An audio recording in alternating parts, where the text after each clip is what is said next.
Greetings and hello everybody. I'm Gerd Leonhard, futurist in Zurich, Switzerland. It's my great pleasure to provide a keynote for you guys today for the ACC, the Austin Community College General Assembly of this year, to speak about the future of education and what it could mean for you and where things are going.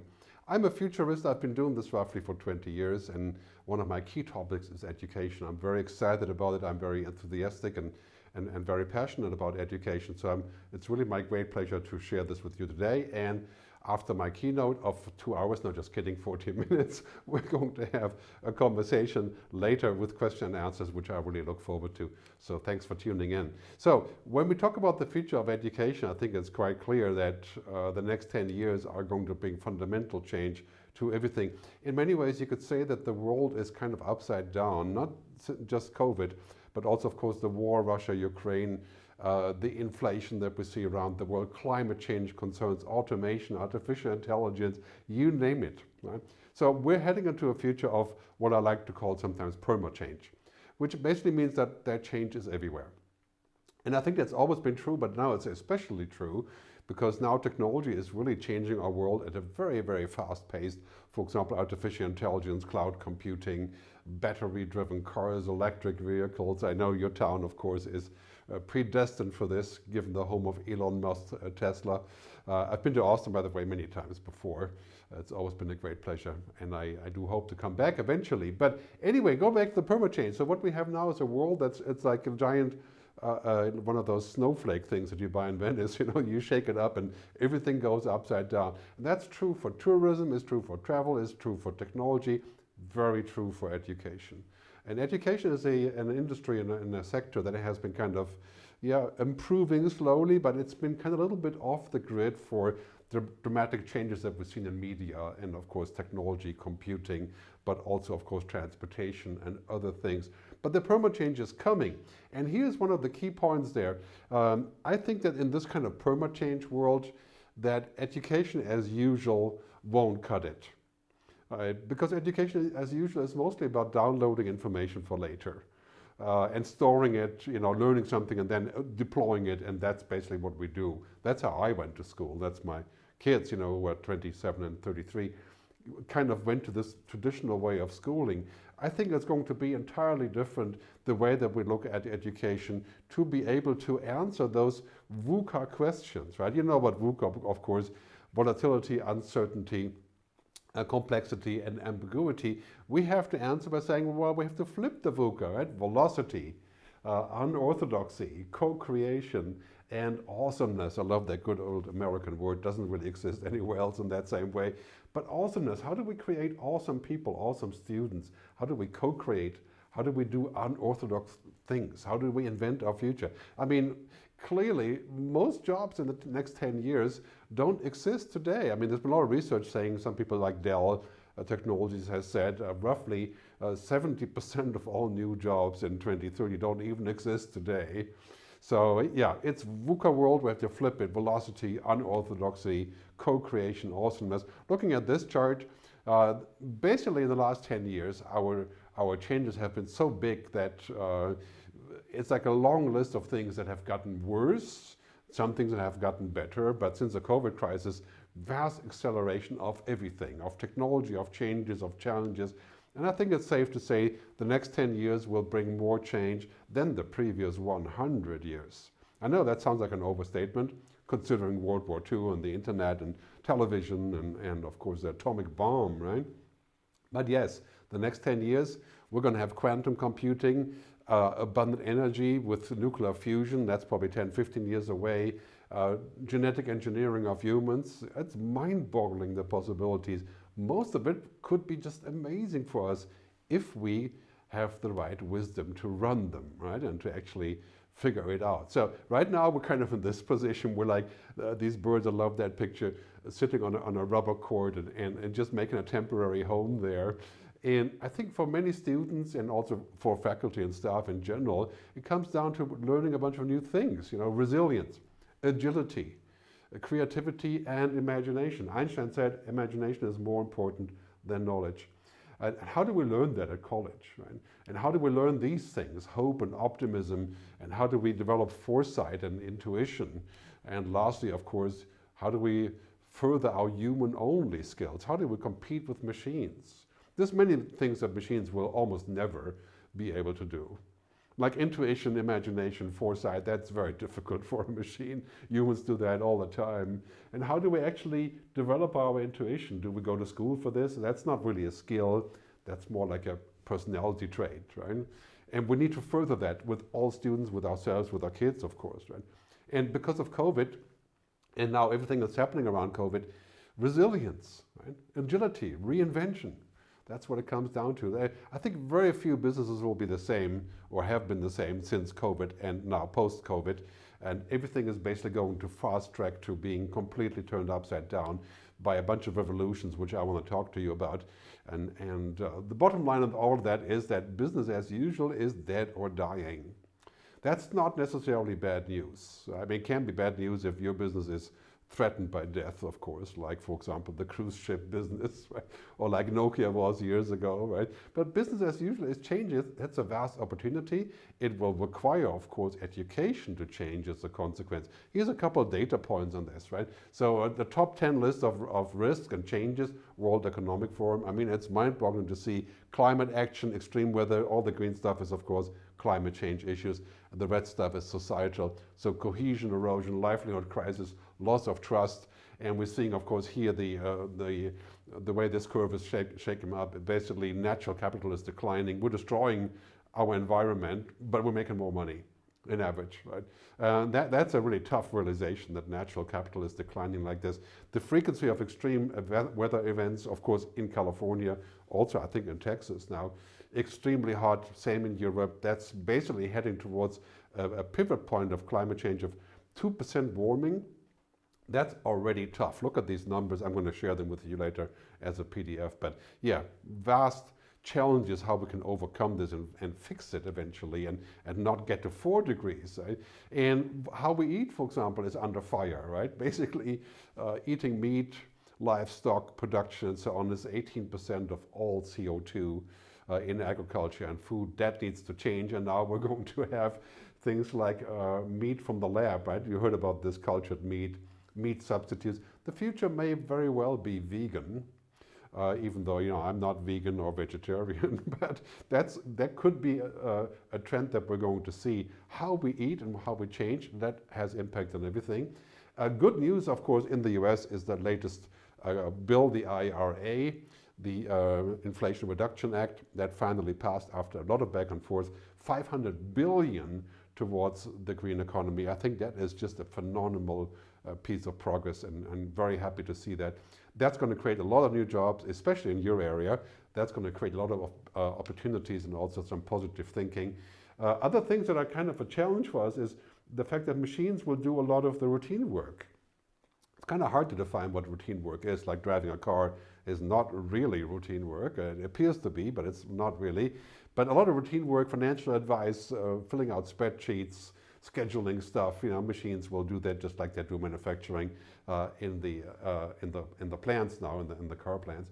And you know, if you're looking at the car industry, for example, one of the big changes that we're seeing here is that we're going from selling cars and combustion engines, so-called ICEs, the black box here, to selling software. And of course, this is, again, I think nothing new for Austin because of Texas, but cars are becoming software. Think about all the changes in our business as usual isn't going to be a new word here. I mean, and of course, basically what we're seeing here in the future of work is that much of the work is moving online. We're going to work in the cloud. We're going to work hybrid. Humans want to get together, obviously, right? But we have to get used to this. Right? Freelance jobs are going to explode. Cloud-based jobs, international jobs, flexible situations are going to be absolutely everywhere. And then finally, this is an interesting chart here, virtuality. Right? People are going to work in the metaverse and putting on virtuality glasses and creating entirely new environments for working. Very powerful stuff. I personally think that's a little bit far-fetched, the current hype about this whole scenario, because people are people, people want to get together, people want to stay social, people are not robots, machines. We have to keep that in mind when we talk about all that stuff. But basically, exponential change is coming up. With exponential, I mean leaping, right? We're in the leap age. I'm sure you've noticed. Yeah? So it's not 1, 2, 3, 4, 5, 6, 7. It's 4, 8, 16, 32, Moore's law, Metcalfe's law, many of you probably know these laws, but if we're at 4 now, next year it'll be 18, and basically in 10 years, 256, 10 more years, 1 million times as different as today. So I think it's safe to say when business as usual changes, then work as usual changes. We're going to work differently. I think finally maybe in 5 to 7 years we're going to work less because technology affords it, provided of course we're making the same money. That would be kind of a implied consequence we would like to have. But on the other hand, of course, we can safely say that education as usual is dead or dying. I'm going to put it more positively. Okay, education as usual must be rebooted, reinvented to fit this new paradigm. This is your chance in community college, because a lot of that stuff is going to happen on that level first, and we need to get people ready for this, and it's a vast opportunity, I think, for all community colleges and for education in general, is to think about the exponential change of jobs. What skills do we need in this future? This is a future of pivoting, a constant turning around, and this has just been egged on by COVID, but it's not really the result of COVID. It was just an acceleration. And now we're facing the climate change issues, all those things I talked about earlier. But basically the impact of the pandemic and then the climate change mitigation, adaptation that we're going through now, it's climate emergency, everybody knows that, and there's going to be dramatic action and dramatic changes. Like for example, we'll have mandatory carbon taxes on flying on the airplane. Carbon taxes for eating meat even, I can imagine. Probably not in America, but maybe here in Europe, right? Yeah, I live in Zurich, obviously that may be a topic here. A new economic logic, an inclusive capitalism. And that's of course the story of US government now as well. It's a bit of wishful thinking at this point, but yeah, it's happening, right? The Business Roundtable, the First Mover Coalition, to create capitalism that is more inclusive, right? And creates a more equal society, more collective benefit. And that also goes to the whole discussion about equality, inclusion, and diversity. Those are big topics. If you know millennials, of course, well, if you have kids of that age, say 22, or young people, I would say, 22 to 35, clearly, yeah, they're going to look in this direction. They want a society that's more equal. Male, female, race, sex, gender, belief, everything, right? And that is clearly a change that we're seeing. It's kind of a pivoting moment as we're going to a world of paradigm shifts. And that you have to understand. If you think about the future of the college, the future of education, the paradigm shifts are absolutely humongous. Okay, starting with what we of course know well, the agricultural revolution some time ago, the industrial revolution, and now of course it's the digital revolution, right? It's the revolution that creates everything in data, IoT, the Internet of Things, and so on. Teaming up with the sustainability revolution, green is the new digital, right? And of course, the next point is that we have a human revolution, right? I call it the human renaissance. And the human renaissance means that despite of all the technology, we're still human, right? We still want to meet. We still want to look for purpose. We want our rights to be protected. We don't want to become machines, at least most people don't. Maybe out in California there are a few who upload their brain to the internet so they can think faster. But I think here is going to be a very, very powerful juncture. And of course, the human genome is being investigated as a possibility of preventing diseases like cancer and diabetes. But the human renaissance means that we're going to put more emphasis on being human. And that's a kind of a global trend that we're seeing. It's very strongly in Europe, but I can feel it also in the US. And if we go in this direction, we can see those two things, the big blue technology and big green, the sustainability revolution, will be kind of joined by this human renaissance revolution, right, which will be about having a larger purpose. Bobby Kennedy already said in the 60s, 1968, that GDP measures everything except that which makes our lives worthwhile. And now we're finally realizing, yeah, okay, we may be accumulating more money on the top 10%, but basically the world is going to pieces, becoming dysfunctional, system collapse. And so now we're looking at this new way of saying, okay, we really need a different paradigm. I call that people, planet, purpose, and prosperity. And you've heard about people, planet, profit. I want to just add the purpose to that. And now we have lots of initiatives from Unilever to Patagonia to many other companies, even oil companies, who are promising a move in that direction. I think it's early days still, but this renaissance can be felt. And this is also where your college needs to engage and present more opportunities in the humanities, which will be eventually the monetizing factor, right? The dominant factor in our work will be whatever machines can't do. So it's important to realize that, technology alone isn't enough, and neither is science. This is just the tools that we're getting. I mean, science and technology, engineering, math, that's going to be very powerful still every time. Of course, if you know how to program, it's always good, except for very soon, and already now, computers know how to program. So this is a question, of course, how great talented you are in there. But basically, I want to talk about technology a little bit, and here is Kevin Kelly, who is one of the leading futurists in America and the co-founder of Wired, who says we should be optimistic, and he calls it protopia, not utopia, right? Protopia. Not because our problems are smaller, which is important to realize, we have lots of problems, right? But our capacity to solve them is larger than we thought. And that is because we have so much more clever science and technology where we can fix things that we have caused. And I think this is happening on a very broad scale, creating lots of new possibilities and jobs. So I'm going to give you some charts on this, right? First, for example, we have the biggest technological transformation in human history by all the things that have been invented in the last 20 years. Robotics, energy storage, again, Tesla, right? Artificial intelligence, $5 trillion innovation platforms, genetic engineering, energy storage, robotics, and so on. Very, very powerful driver of society. Everything becoming cheaper that has technology, apart from the iPhone, of course, which is not getting cheaper, right? But you can clearly see that technology is getting cheaper, cost reduction for DNA analysis, for pretty much anything. And this curve is the most hopeful. Climate technology innovation is just going crazy right now already, and especially in the next 10 years. We're going to have all these things that were kind of rocket science before: battery storage, fintech, fuel cells, and clean building materials, and new kind of concrete, and so on and so on. I mean, we're moving into a world where that is going to become the new normal, right? But here's the thing. Despite all these things, we still have to do the right thing with all the technology that we have. Buckminster Fuller, famous designer and futurist, said humanity is inventing all the right technologies, but uses it for the wrong reasons. I mean, there are a lot of negative side effects of technology, and they're getting bigger. Like social media is disrupting democracy, manipulating us. I left Facebook as a user 5 years ago, and it's been a good thing, actually, right? So technology and science alone will not save us. I think we have to look in another direction. Also, of course, neither will capitalism as we know it, the Milton Friedman, a free market, right? This kind of idea that the market will fix all of that.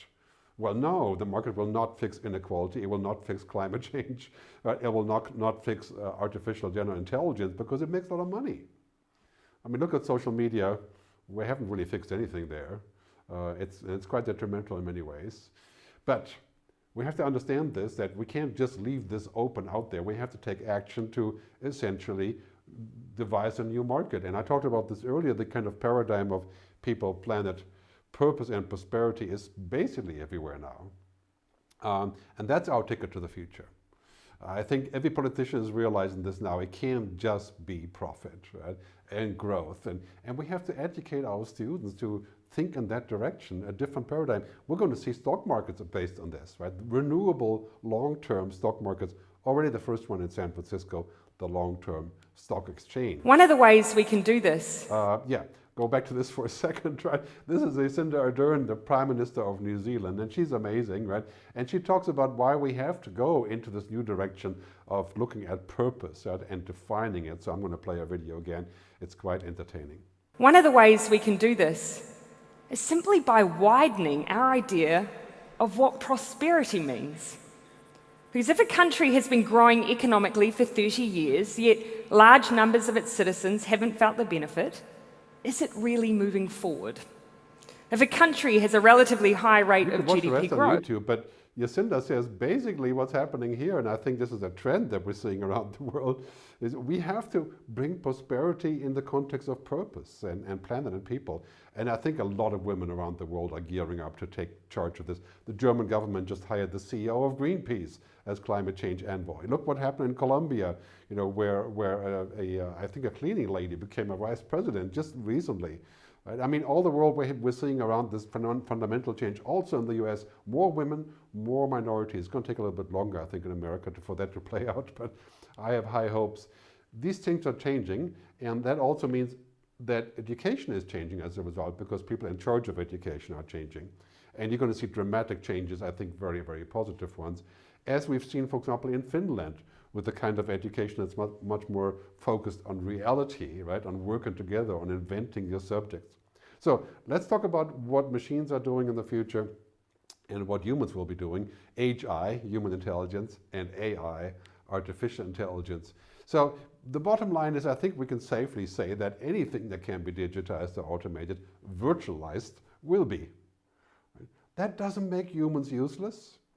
I mean, if things are digitized, like digital music, right, or news, right, it doesn't make us useless, except for that journalism, of course, provides a really tough challenge right now and needs more funding.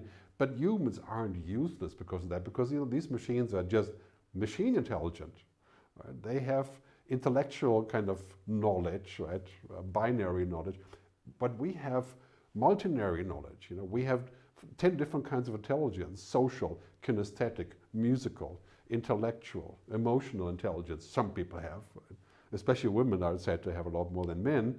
But I think really what's happening here is that anything that cannot be digitized or automated becomes a lot more valuable. And that is basically everything that is really important to us, right? Very hard to do with a machine, right? Emotions, creativity, imagination, ethics, empathy, consciousness, human agency, values, ethics, mystery. Right? And that's important that we teach this. How do you teach that? Well, that's not a topic like, how to program a computer. It's more like a personality trait, right? Something that we have to teach in between. Very, very powerful shift here away from the thinking that technology is the ticket to the future. It's just one of the tickets. Yeah, science and technology, engineering, math, going to be important, but that's not the only ticket, because as science and technology are getting smarter, we need to bolster our human-only values. As you can see in this chart here, how AI will change the job market. Down here, of course, the obvious place, manufacturing, transportation, storage, the jobs are declining. Financial insurance also increasing, in all the soft jobs, right? Health, scientific, technical, basically communication, hospitality. And if you look in that direction, I think it's good news. Jobs are growing in those sectors, and the other ones are going away. So maybe we have less people in manufacturing. Same happened in agriculture. It used to be 90% of people work in agriculture. Now it's 2%. Right? We're not all unemployed. We're moved to different places. So I think we have to be fair and say, okay, if your job is total routine, like checkout in the supermarket, it is under fire. But you'd be surprised how many jobs aren't total routine. And the other thing is, of course, we have to protect people from this. Right? So if your job is under fire and you may be outmoded by a smart, intelligent machine, then we have to find a way to train people. We have to find a way to put public money into programs, for example, volunteer programs that used to be free, like climate change activity, like having children, like building things, taking care of your grandparents, and so on and so on. Yeah, we have to fund those. And I think there's a lot of boost, if we're looking at the future, in social jobs, in environmental jobs, right? In healthcare jobs. They just have to be funded. And other ones will be defunded, of course, as a result. So here we're going to see a lot of robots, machines, whether it's software or hardware, doing the heavy lifting, as some people say, dirty, dull, and dangerous. That's kind of the future of robotic work, and that's work that we can safely outsource, right? And so there's a new pyramid unfolding that is basically our work order for the next 10, 15, maybe 20 years, to where the lower part of this pyramid, intellectual knowledge and logic and data information, that's kind of machine turf, right? I mean, that's a place that machines can trump us, because a machine can memorize Wikipedia in 1 minute and read all the philosophy books in the next minute, right? But we can't do that.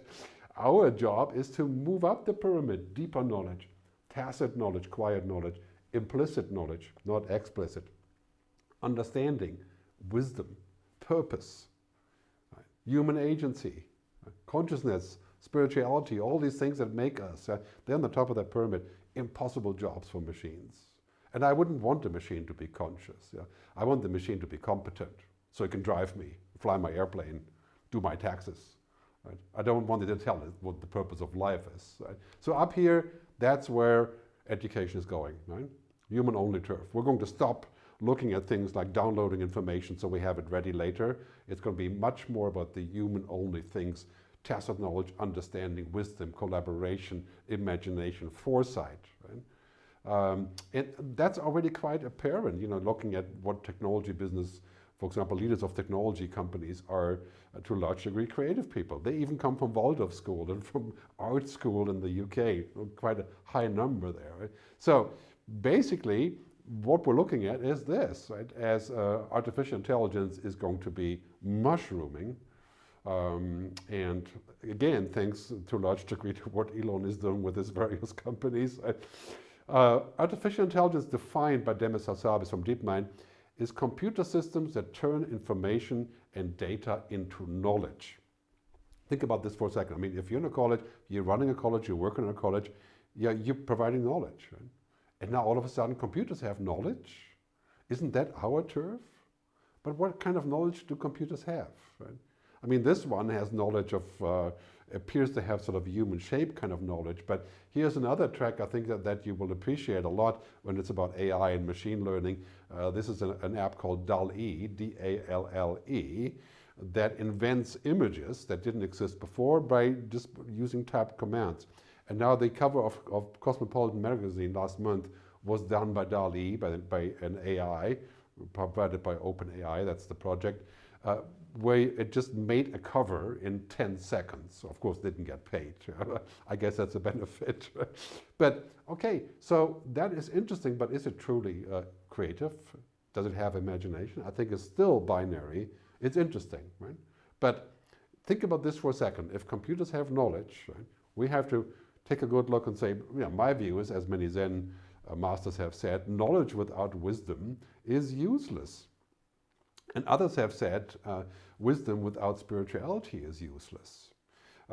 So I'm not going to go in that direction, we'll take too long here, but basically, we need understanding and knowledge to use, and wisdom to use the knowledge, not just deploy any binary knowledge, yes or no, that's what machines do. And this is how we're going to still prevail over the machine. So let me talk briefly about education that's fit for the future based on what we have discussed until now. So we need an education revolution. Right? We have the digital revolution, which is impacting education, of course. We have the green revolution, the decarbonization revolution, which is blowing away everything that we've ever known, shifting from the fossil fuel economy to a green economy. We had the human revolution with CRISPR-Cas9, human engineering, and so on. But Buckminster Fuller again, right, he said very rightly about, I don't know, what was it, 1981, all children are born geniuses, but 9,999 out of 10,000 are swiftly and inadvertently de-geniused by grown-ups. He in fact said de-geniused by schools. And I think that's still very much true. How do we bring the genius back? I mean, all of you are trying that every single day, I'm sure. How do we build a system that brings the genius back? Because it's going to take genius in various ways to invent your work. I mean, if half the jobs of the future are yet to be invented, and if they're not going to be in a building but online, well, we're going to have to be a genius to invent those things. And I think we need to say goodbye to this concept of efficiency, teaching kids and teaching people to be more efficient and optimized and just function. Right? Functioning is kind of like, that's what computers do. Right? We have to go from this focus away to a new focus, not from KPIs, right, performing index, to KHI, key human index. Human agency, consciousness, imagination, intuition, like I said before. How do we teach it? Should be part of every curriculum. That's why we need to have classes that are based on topics, projects, not on, English, history. I think that's still quite useful in many ways, but let's have larger projects where we can use unorthodoxy, entrepreneurship. As I'm sure you're very well aware of, this is the ticket, especially in America, right? Courage, creativity, entrepreneurship, where you can build your own future in different ways. And imagination is crucial, imagining something that's completely new and that doesn't exist. I mean, this is what we all do to start new industries and new businesses. I mean, imagine if we hadn't invented the mobile device and apps, where will we be today? So C.K. Prahalad, a famous Indian poet, says, imagine the future may be more important than analyzing the past. Companies today are no longer resource bound, they are imagination bound. And I think that really goes for colleges too.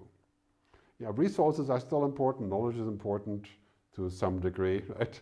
But imagination, creativity, personality skills, the mindset, future mindset, and holistic thinking. This is something that humans easily do. See the context.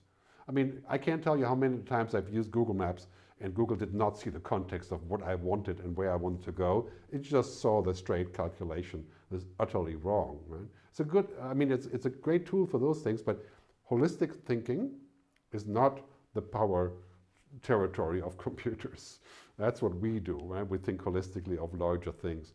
One thing is for certain, if you work like a robot will take your job. And to be more provocative even, if you learn like a robot, you'll end up working for them.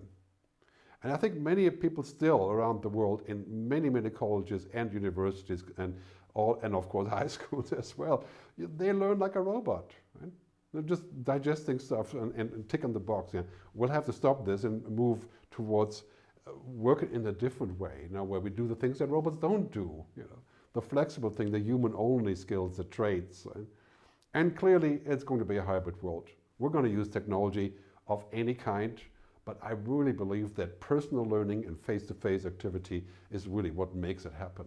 So I think we're going to do all these things, and I'm very excited about that. And this is where, of course, I am appearing virtually. I hope that works for you.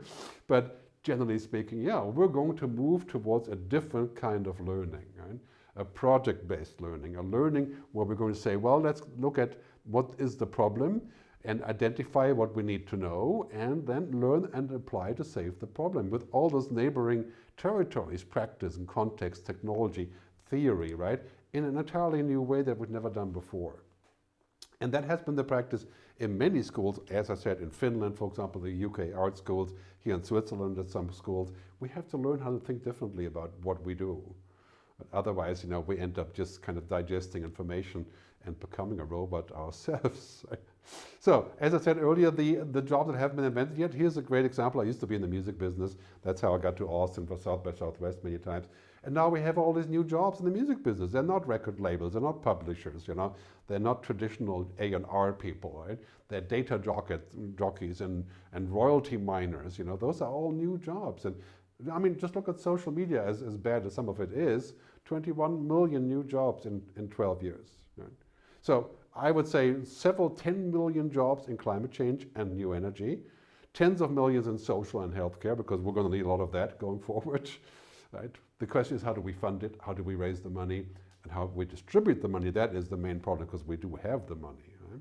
So great education is really about all of those things. Imagine the Vitruvian man, I call this the Neoluvian man, the man that's surrounded, and the woman, of course, a woman as well, surrounded by technology. Right? And now we have to say, well, that's great that we have all this AI and all the things. And let me play this again so you get a good feel of it. And again, I do have a woman symbol for this. I'm going to put it next time. So as this turns around as AI, IoT, we also need to think about nature. And coming back to Heki, right? What makes us work in the future? Here's another example using the same story as humans and machines are kind of converging in power, right? STEM and Heki, science, technology, engineering, math, that will be a staple going forward. We should not deny or diminish that. I'm a very strong proponent of that. But on the other hand, I think we're sometimes making a shortcut a little bit on these things, humanity, ethics, creativity, imagination, because that is really the ticket to our future. That's what we can do as humans. That machines don't do that. And we shouldn't let them do it. We shouldn't even try to get anywhere close to humans having agency of that sort. Right? And I think this is the ticket. Every single profession, whether it's vocational or otherwise professional or academic, needs to have those two things filled, right? Science and technology, and then the human skills, the arts. As Steve Jobs says, art and science, right? Combining the two together. I mean, that is, of course, the ticket for so many new jobs and possibilities of the future. So combining the EQ, the emotional quotient, and the IQ. And I think that's really a task for everybody. That is a ticket if you have kids, what they have to learn. Thinking again holistically about our future. I mean, for some people it will be either or because that's what their skills are. But generally speaking, it's a combination of the two. Very, very important to understand where that's going. So, education that's fit for the future. Right? That is the symbol I use for the future mindset, the ears from World War I, listening to the enemy planes coming in. And those things are really important to understand in terms of where they go and how do we approach this, to perceive and to observe and to understand and to feel, to imagine and deliberate, and then to act. Right? We all have to learn that, and I think the future mindset is what sets us apart. And it's the good thing, of course, in America, the future mindset is kind of the new normal. In Europe, it's still like the present mindset. That needs to change a lot. But we need to invent education that's fit for the era of exponential change. Right? And that includes the listening process, the future readiness, to actually understand where things are going and also to develop a good feeling about what's going to be good and what's not. Right? So great education will enable us to see, hear, and create the future. Because guess what? The future is no longer a time frame. The future is a mindset. The future isn't about tomorrow, it's here. Right? You just haven't noticed. We haven't paid enough attention. I mean, if you pay attention to the future using the ears, you'll see it popping up everywhere. Every week there's a major breakthroughs in nanotechnology and new ways to build construction. It's mind-boggling, exciting, but also, of course, overwhelming at times. So, great education needs to enable the students to see, hear, and then to create the future and to be ready for what's happening increasingly faster than we would ever thought. We thought the future is always about tomorrow, kind of a science fiction thing, but it's not. The future is here, and we make the future. And our students and our participants and our faculty and our staff, we make the future every day by making those decisions. So, whether online or offline, Education 2030, here's a couple bullets. Right? We're going to see a seamless blend of STEM and HECI, of science, technology, but also humanities, in all studies and levels. To be an awesome human is the ultimate ticket to the future. Now, to be an awesome scientist is a good thing, but not everybody can be Einstein.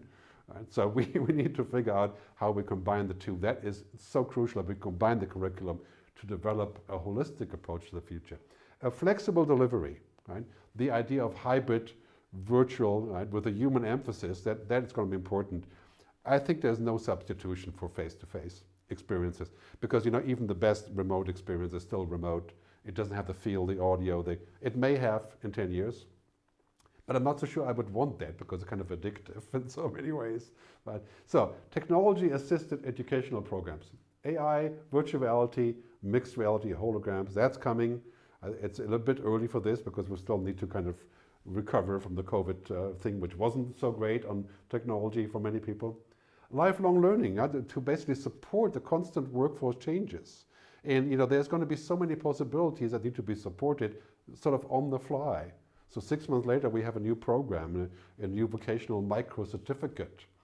Personalized offerings and deeply customized programs so that people are able to pick and choose what they want. I think we're going to go away from a lot of traditional degrees and MBAs to like a project-based and also accreditation-based kind of concept where we have micro-certificates and things that we do just to be ready for the next wave of jobs, like micro-credentials and many new sort of shapes of degrees, parentheses, and certifications. And most importantly, I think I really like the project problem experience-based learning because, basically the future is all about experiences. And this is going to be crucial. I think even if we start remotely, the experience of getting together then in real life, in IRL, so to speak, right? That's going to be amazing.